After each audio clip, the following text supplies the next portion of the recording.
सर्वमंगल मांगल्ये शिवे सर्वार्थ साधिके शरण्ये त्र्यंबके गौरी नारायणी नमोस्तुते। सर्वमंगल मांगल्ये शिवे सर्वार्थ साधिके शरण्ये त्र्यंबके गौरी नारायणी नमोस्तुते। सर्वमंगल मांगल्ये शिवे सर्वार्थ साधिके शरण्ये त्र्यंबके गौरी नारायणी नमोस्तुते। सर्वमंगल मांगल्ये शिवे सर्वार्थ साधिके शरण्ये त्र्यंबके गौरी नारायणी नमोस्तुते।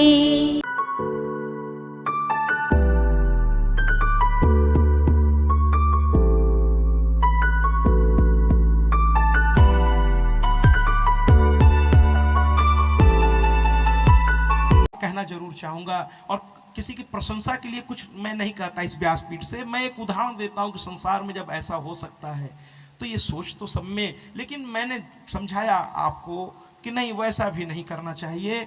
ये कहने लगे कि माँ के मंदिर के लिए अगर मुझे अपना सब कुछ बेचना पड़ा तो बेच दूंगा। जरा तालियों से स्वागत करिए इस बात का। लेकिन मैंने रोक दिया इनको। मैंने कहा ना ना ना, ऐसे मंदिर में माँ नहीं आएगी, नहीं आएगी। कौन माँ अपने बच्चे को दुखी करके आएगी? आप मंदिर जरूर बनाइए, आप सक्षम हैं, आपके साथी भी सक्षम हैं, आपके कमेटी का हर मेंबरान बहुत आदरणीय है, सब सक्षम है, सब मिल करके आप लोग करेंगे, बाकी गया की जनता भी साथ देगी। लेकिन सब कुछ अगर घर जला के आपने दिया जलाया तो वो दिया भगवान स्वीकार नहीं करेगा। वो तो चाहता है सर्वे भवन्तु सुखिनः सर्वे सन्तु निरामया। जब सब खुश रहेंगे तो भगवान खुश रहेगा। मैंने कल कसम दे दी इनको, बल्कि इस चक्कर में मेरा खाना ठंडा हो गया। उस दिन बात करते करते खाने का भाव ही खत्म हो गया। मैं हिल गया अंदर से इनकी विचारधारा सुन करके। मैंने कहा, हम लोग खाना खा रहे थे, मैंने खाना उन्हें रोक दिया। मैंने कहा ना ना, अब ऐसा नहीं सोचिए। हाँ, माँ का मंदिर बनाना ये जरूर सोचिए, लेकिन इस तरह नहीं। मैं तो बलि प्रथा का भी विरोधी हूं भैया, मैं बलि प्रथा का विरोधी हूं। मैं हाथ जोड़ के कहता हूं, आप कैसे कल्पना करते हैं कि मां के किसी बच्चे की बलि, चाहे वो पशु रूप में हो, उसको चढ़ा करके मां प्रसन्न होगी? नहीं होगी। यहां तक कि मंदिरों में जब आप जाते हैं और धक्का धुक्की करते हुए, विंध्याचल में मैंने देखा है महाराज, और वो किसके द्वारा प्रश्रय दिया जाता मैं यहां जिक्र नहीं करना चाहता, लेकिन विंध्याचल में मैंने देखा है कि लोग एक दूसरे को धक्का देकर आगे बढ़ने का प्रयास करते हैं और इधर से उधर से जुगाड़ करके, कुछ लोग, सब नहीं, कुछ लोग हर तरह से किसी तरह कितनों को तकलीफ देते हुए और सीधे माँ के दरबार में, माँ के सामने पहुंचकर अपने आप को विजयी अनुभव करते हैं और अपने बगल वाले से बताते हैं कि अगर लाइन में रहते तो अभी 1 घंटा लग जाता। देखो मेरे तरीके से दाएं बाएं करके आ गए ना हम लोग सामने, और धड़ाक से नारियल फोड़ते हैं, कहते बस मैया प्रसन्न हो गए। अरे मैया प्रसन्न हो, मैया प्रसन्न हो गई? कितने बच्चों को तकलीफ दिए हो, मैया प्रसन्न हो गई? मैया नहीं मिली। विंध्याचल आप गए, आप कहेंगे कैसे नहीं मिली, हम तो देखे, जरूर देखा आपने, लेकिन वो मैया नहीं थी, वो मैया की प्रस्तर मूर्ति थी। प्रस्तर मूर्ति देख के आप लौट आए, मैया कहां दिखी? मैया तो हट गई थोड़ी देर के लिए वहां से, क्योंकि आपने बड़ी गलत तरीके का उपयोग किया। मंदिर जाइए तो उसके नियमावली का प्रयोग कीजिए। जैसे ये बड़ा ये आदरणीय जगह है, धर्म सभा भवन इसका नाम है, इसकी एक मर्यादा है, उस मर्यादा का पालन करना होगा हम सबको। मर्यादा के अंदर रहकर ही यहाँ के पुण्य लाभ को हम उठा सकते हैं। तो मर्यादाएं होती है महाराज, हर स्थान की, हर जगह की एक मर्यादा होती है। तो मैं बलि की बात कर रहा था, जितेंद्र जी ने कहा भी था कि कल जरूर इस पर चर्चा कर दीजिएगा। मैंने कहा मैं कर दूंगा। ये कुछ लोगों ने भ्रम फैला रखा है कि काली जी को बलि चढ़ती है, इनको चढ़ती है। भैया माफ करिए, किसी को बलि पसंद ही नहीं है ना। जितने भी देवताओं के यहाँ यज्ञ हुए हैं महाराज, सब सात्विक यज्ञ हुए हैं, सात्विक, उसमें सारी सामग्री सात्विक इस्तेमाल की गई है, बलि कहीं नहीं चढ़ती है। और जो लोग चढ़ा रहे हैं, मैं उनके बारे में कुछ कहना नहीं चाहता, लेकिन हाथ जोड़ता हूं आपके कि मैया इससे प्रसन्न नहीं होगी, बलि चढ़ाना ही है तो शास्त्र में इसका भी विधान है, पुरोडास विधि से बलि करिए। अब आप कहेंगे महाराज अभी तो आप कह रहे थे बलि मत करिए, फिर आप कह रहे हैं बलि करिए, पुरोडास विधि से करिए, तात्पर्य क्या है आप मुझसे पूछना चाहेंगे, मैं जवाब भी देता हूं। पुरोडास विधि में बलि की 3 प्रक्रिया बताई गई है। पुरोडास विधि की पहली सबसे श्रेष्ठ बताऊं बलि जो होती है वो नारियल की होती है। नारियल को भी जब हम चढ़ाते हैं उसकी एक विधान है, वो आपके कर्मकांड के आचार्य आपको विधिवत बता देंगे, ये आदरणीय। उस विधान की तरह उस नारियल को जब आप फोड़ते हैं तो वो पुरोडास विधि की बलि कही जाती है महाराज। इसी तरह कुम्हड़ा, इसीलिए स्त्रियों को कुम्हड़ा काटना वर्जित है। अगर पूरा कुम्हड़ा एक साथ हो, अब यहां उसको क्या कहते हैं मुझे नहीं मालूम, कोहड़ा, तो अगर पूरा एक साथ मार्केट से आपके पतिदेव या कोई घर का सदस्य ले आवे, तो मैंने कहा था देवी भागवत केवल वो कथा नहीं है कि एक था राजा एक थी रानी दोनों मर गए खत्म कहानी, ऐसी ये कथा नहीं है। ये कथा कुछ सिखाएगी आपको, हर कदम पे सिखाएगी। तो स्त्रियों को वर्जित है कि आप उस कोहड़े को पहली बार न काटें, किसी पुरुष से कटवा लें, फिर उसको फिर आप एक काट दे, फिर उसके बाद उसको काटिए, छीलिए, उसकी सब्जी बनाइए, क्या दिक्कत है। ये किचन की मैं बात कर रहा हूं, लेकिन जब बलि में आता है तो उसकी प्रक्रिया आचार्य आपको बताएंगे। आचार्यों का महत्व है महाराज, पूरा जीवन ये इसी में लगा देते हैं, इनको महत्व दीजिए, इनसे पूछिए, वो बताएंगे। ये भी बड़ी श्रेष्ठ मानी जाती है। और जो नींबू की बलि जो तीसरी, मैं तो उसको थोड़ा मध्यम मानूंगा, उसको बहुत उच्चतम तो मैं नहीं मानता, क्योंकि खट्टा मेरे हिसाब से तो थोड़ा ठीक ही नहीं है, लेकिन तांत्रिक पद्धति में इसका लोग इस्तेमाल करते हैं। ये भी एक तरह की बलि है, लेकिन मैं इस पर बहुत चर्चा नहीं कर पाऊंगा, नींबू पे नहीं कर पाऊंगा। तो कहने का तात्पर्य यह है कि नारियल है, कुम्हड़ा है, और नारियल सर्वश्रेष्ठ है, सर्वश्रेष्ठ।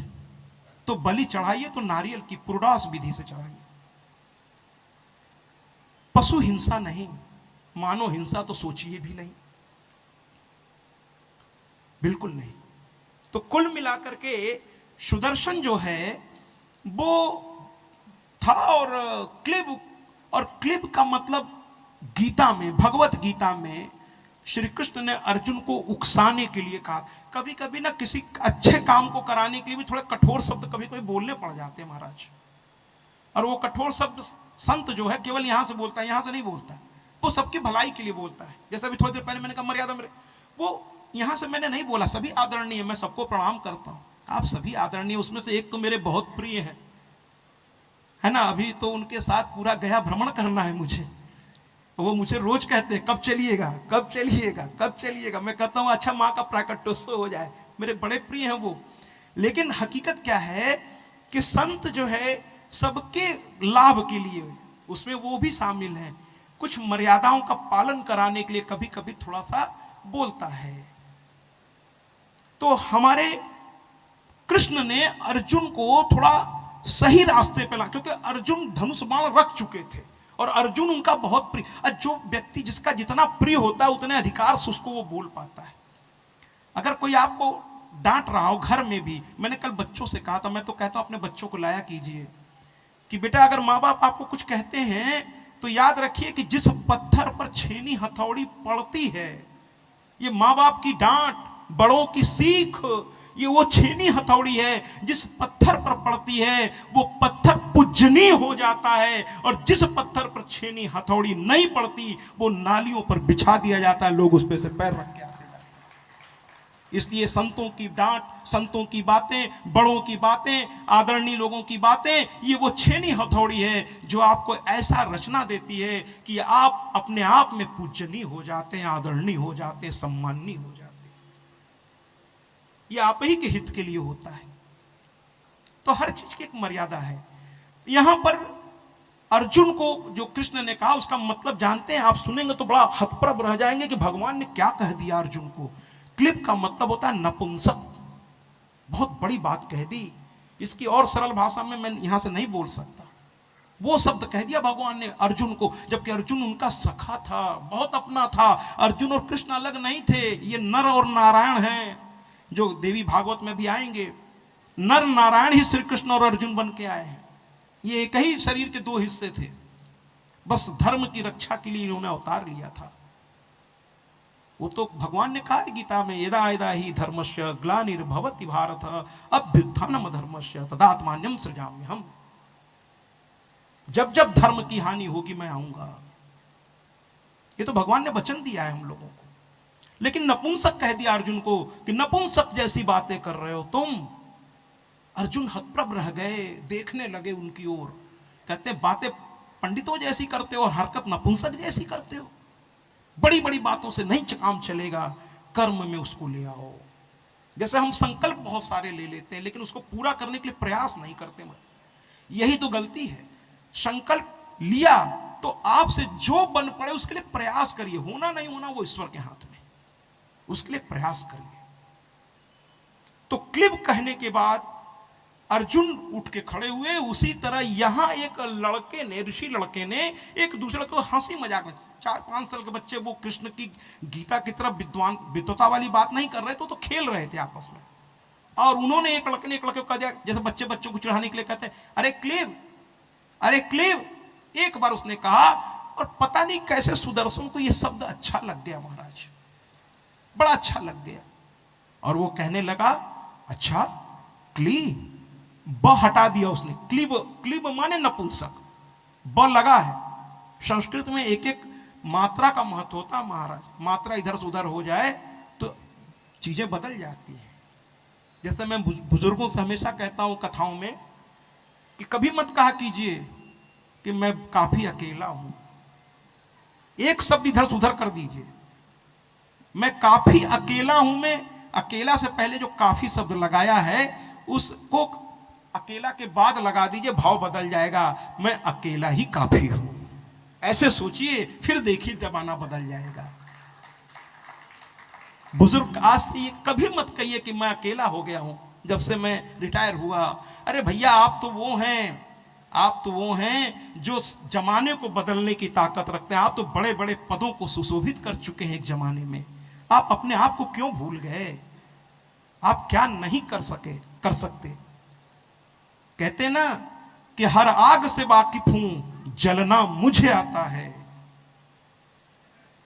माने आपको किसी को कुछ बताने की आवश्यकता है क्या? आपने दुनिया देखी है महाराज, तो आप हिम्मत कैसे हार सकते हैं? आप अकेले ही काफी हैं। आप हिम्मत, कहते ना यारो उठो चलो भागो दौड़ो, मरने से पहले जीना न छोड़ो, मरने से पहले जीना न छोड़ो। जब तक सांस है तब तक आस है, लगे रहिए अपने कर्म में। तो यहां पर क्लिब कहा और इस लड़के ने ब हटा दिया, क्ली। ध्यान से सुनिएगा, अनजाने में उसने मां का काम बीज मंत्र ले लिया, लेकिन इसमें अनुस्वार नहीं लगाया। और मेरी मैया की दया तो देखिए, अनुस्वार रहित इस शब्द को मैया ने स्वीकार कर लिया। जो मैया इतनी दयालु है कि क्लिंग ना बोलने पर केवल क्ली बोला और मेरी मैया खुश होने लगी। अगर हम थोड़ा और तरीके से मैया को पुकारें तो क्या मैया आप पर नहीं खुश होगी? मैया तो हमेशा आप पर खुश है, उसे याद तो करिए। ये केवल आगे के लोग ही तालियां क्यों?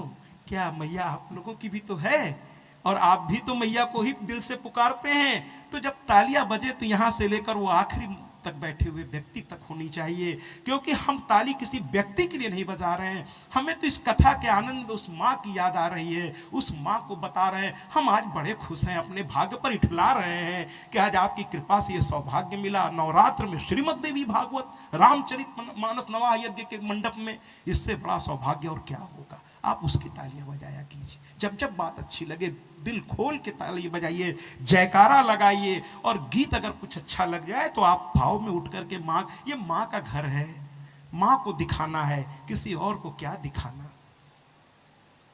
बिल्कुल उठिए, झूमिए, गाइए, माँ को आज प्रसन्न करिए। माँ को बड़ा अच्छा लगता है नृत्य गीत। हमारी माताएं तो जाके माँ के मंदिरों में खूब गाती बजाती, खूब गाती बजाती। तो इसने क्ली क्ली क्ली खेलने में खेल रहा है बच्चों। अरे क्ली क्ली क्ली क्ली क्ली क्ली क्ली क्ली क्ली क्ली क्ली क्ली करने लगा। धीरे धीरे बड़ा होता गया। 11 वर्ष की अवस्था में भरद्वाज ऋषि ने बकायदा इसका विधिवत योगोपवीत संस्कार कराकर फिर इसे शिक्षा प्रदान करना प्रारंभ किया। ऋषि थे, जान गए कि इसे मंत्र देने की आवश्यकता नहीं है, इसको पहले ही मां ने प्रेरणा दे दी है, बस इस मंत्र का संशोधन करना है। मंत्र तो संशोधित है, इस तक पहुंचाना है। फिर भरद्वाज ऋषि बैठे और उस मंत्र के देवता, हर मंत्र का एक देवता होता है, उसके बारे में जानकर उस मंत्र को पढ़िए। उसका एक ऋषि होता है, उसका एक छंद होता है, उस सब की जानकारी किसी विद्वान से लेकर के, किसी संत से लेकर के। लेकिन भैया एक चीज कहें, संत तो ऐसे सभी संत, सभी ज्ञानी बहुत होते हैं, लेकिन जिसके बारे में जानकारी लेनी है उसके जानकार के पास जाइए। मां के बारे में जानना है तो मां के पुजारी के पास जाइए। भगवान विष्णु के बारे में जानना है, उसके पुजारी के पास जाइए। प्राणियों के साथ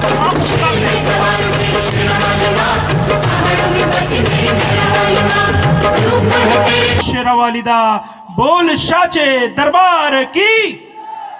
हम लोग शक्ति की उपासना करने बैठे हैं और शक्ति जोश चाहिए, एक भाव चाहिए माता की।